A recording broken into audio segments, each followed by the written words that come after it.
안녕하세요. 단어작가 채널입니다. 사기열전 23 노중년 취향열전. 천하에서 선비가 귀하게 여겨지는 까닭. 노중년은 제나라 사람으로 독특하고도 획기적인 계책을 잘 쓰는 인물이었지만 벼슬에 나갈 마음이 없어 고상한 절개를 지키며 살았다. 노중년은 일찍이 조나라를 떠돌아다닌 적이 있었다. 조나라 효성왕 때 진나라 왕의 백기에게 장평에서 조나라 군사와 싸우게 하여 40여만 명을 무찔렀다. 진나라 군대는 동쪽으로 한단을 포위하였다. 조나라 왕은 두려워서 다른 제후국들에게 구원병을 요청했지만 감히 진나라 군대를 치지 못했다. 위나라 안희왕은 장수 진비를 시켜 조나라를 구하도록 했지만 진나라 군대가 두려워 탕음에서 주저앉은 채 더 이상 앞으로 나가지 못했다. 위나라 왕은 객장군 신원년을 지름길로 한단에 들여보내 평원군을 통해 조나라 왕에게 이렇게 말하도록 하였다. 진나라가 갑자기 조나라를 포위한 까닭은 이렇습니다. 전에 진나라 왕은 제나라 민왕과 힘을 겨루어 제라고 일컬었다가 곧 제라는 칭호를 쓰지 않았습니다. 지금 제나라는 더욱 쇠약해지고 진나라가 천하의 어둠이 되었습니다. 그러므로 진나라가 한단을 포위한 것은 틀림없이 한단을 욕심내서가 아니라 다시 제가 되고 싶기 때문입니다. 그러니 조나라에서 사신을 보내 진나라 소왕을 제로 높여 불러주면 진나라는 기뻐서 군대를 거두어 돌아갈 것입니다. 그러나 평원군은 망설일 뿐 결단을 내리지 못하였다. 이때 노중년은 마침 조나라를 떠돌고 있었는데 진나라가 조나라를 포위하였고 위나라가 조나라에게 진나라 소왕을 받들어 제라고 부르게 하려 한다는 말을 들었다. 노중년은 평원군을 만나 이렇게 말했다. 이 일을 어떻게 하실 생각입니까? 그러자 평원군은 다음과 같이 대답했다. 내 어찌 감히 이를 말할 수 있겠소. 얼마 전에는 밖으로 군사 40만 명을 잃었고 지금은 또 안으로 한단까지 포위되었으나 그들을 물리칠 수 없소.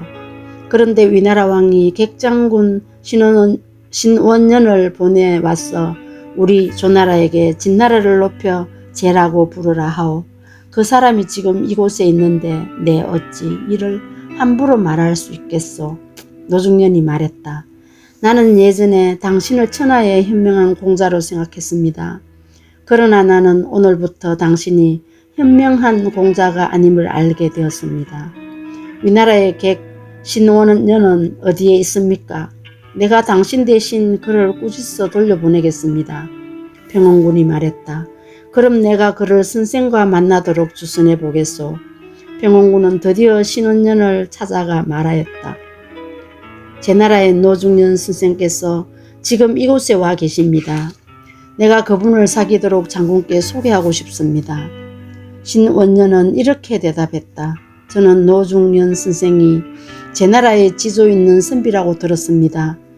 그렇지만 저는 위나라 왕의 신하로서 사신의 임무를 띠고 있으므로 노중년 선생을 만나고 싶지 않습니다. 평원군은 이렇게 말했다. 내가 벌써 장군이 이곳에 계시다고 말했습니다. 신원년은 어쩔 수 없이 허락했다. 노중년이 신원년을 만났는데 아무 말도 하지 않자 신원년이 먼저 말을 꺼냈다. 내가 포위된 이 성에 살고 있는 사람들을 살펴보니 모두 평원군에게 무언가를 바라는 이들 뿐입니다. 그런데 지금 선생의 모습을 보니 평원군에게 바라는 게 아무것도 없는 듯합니다. 무슨 까닭으로 포위된 이 성에 오랫동안 머무르며 떠나지 않으십니까? 노중년이 입을 열었다. 세상 사람들은 포초가 너그럽지 못하고 성질이 까다로워 죽었다고 하는데 그건 잘못된 생각입니다. 사람들은 포초의 뜻을 모르면서 그가 제 한 몸만을 위하여 죽은 사람이라고 합니다.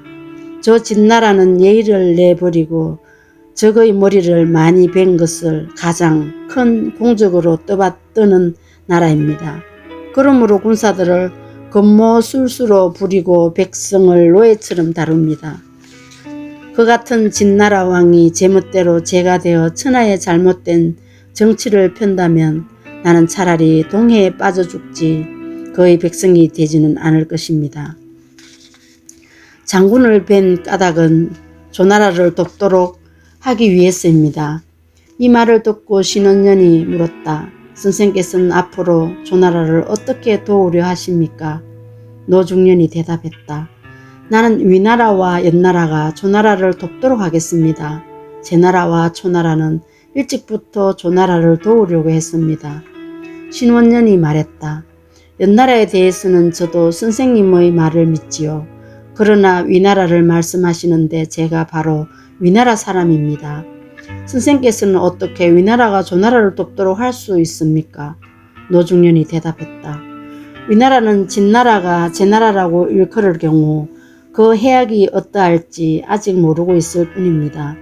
진나라가 제나라라고 일컬을 경우 생길 해로움을 위나라가 알게 된다면 반드시 조나라를 도울 것입니다. 신원년이 말했다. 진나라가 제라고 일컬었을 경우 해로움이란 무엇입니까? 노중련은 다음과 같이 대답했다. 옛날 제나라 위왕은 일찍이 인의를 지켜 천하 제후들을 거느리고 주나라로 입조하려고 했습니다. 그러나 주나라가 너무 가난하고 쇠약해 제후들은 입조하려 하지 않고 제나라만 홀로 입조하였습니다. 그로부터 1년쯤 지나 주나라 열왕이 세상을 떠났는데 제나라가 다른 제후국들보다 늦게 문상하러 왔습니다. 그러자 주나라 왕은 화를 내며 제나라에게 하늘이 무너지고 땅이 꺼지고 새 천자가 풀로 만든 자리 위에서 잠을 자고 있는데 동쪽 제후인 제나라가 늦게 오다니 목을 베야 마땅하다라고 말하였습니다. 제나라 위왕은 이 말을 듣자 발끈하여 화를 내며 뭐라고? 종놈 자식이라고 대받아쳐 결국 천하의 웃음거리가 되고 말았습니다. 주나라 열왕이 살아있을 때는 주나라에 입주하였지만 그가 죽자 그 아들을 꾸짖은 것은 진실로 주나라의 지나친 요구를 견딜 수 없었기 때문입니다.